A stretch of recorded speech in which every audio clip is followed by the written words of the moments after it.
We all agree that the plates in the world are changing and are shifting, and that there are changes that we still don't understand.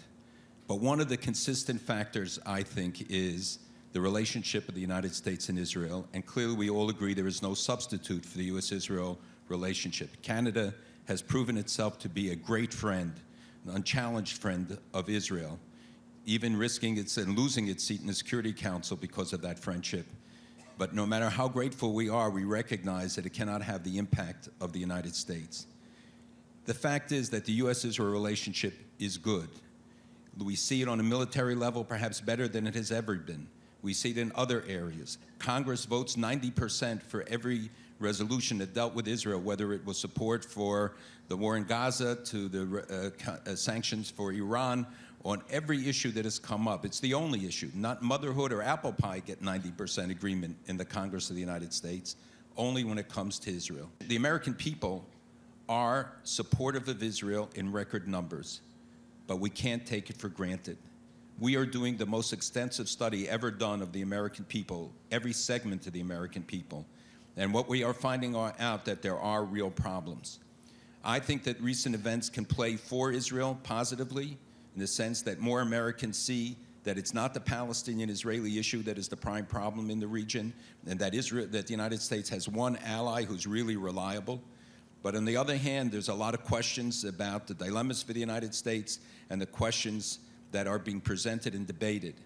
One of the issues we hear more and more is that the relationship with Israel costs American blood and treasure. We heard it from General Petraeus, who later disassociated from the comment somewhat, but he put the marker down, and we hear it now with greater frequency. We can't take the American people's support for granted. We have to emphasize the positives in the relationship, re-identify who the Israeli people are, the values of Israel, not just the government of Israel, and always trying to justify the positions that we put forward. I think with the United States, there has been an overriding fundamental commitment that transcends the moment's differences or divergences and has remained strong throughout.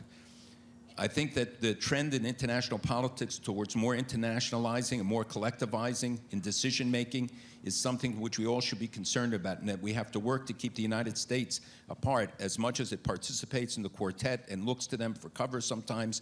The United States' role has to be an individual role, whether it's in the United Nations, as Gabi Shalev rightly pointed out now, or in other ways. One of the measures for the Arab countries is the strength of the U.S.-Israel relationship. When they see that commitment strong, then they have more confidence that their commitments from the United States will be honored as well. Europe obviously is not an alternative given their internal politics, demographics, and the realities that we have all seen. The United States is not giving up on the Middle East. We saw in the reports that even during the middle of this crisis, the administration had 2 task forces working to come up with new ideas for Middle East peace. You'd be surprised how many friends there are of Israel and the Jewish people, but they need to be reached out to. We can build understandings. We can try and bring governments around. Many want it. Many are looking for it, but none of them are a substitute for the United States. There are friends in the strangest of places, but none as consistent as America.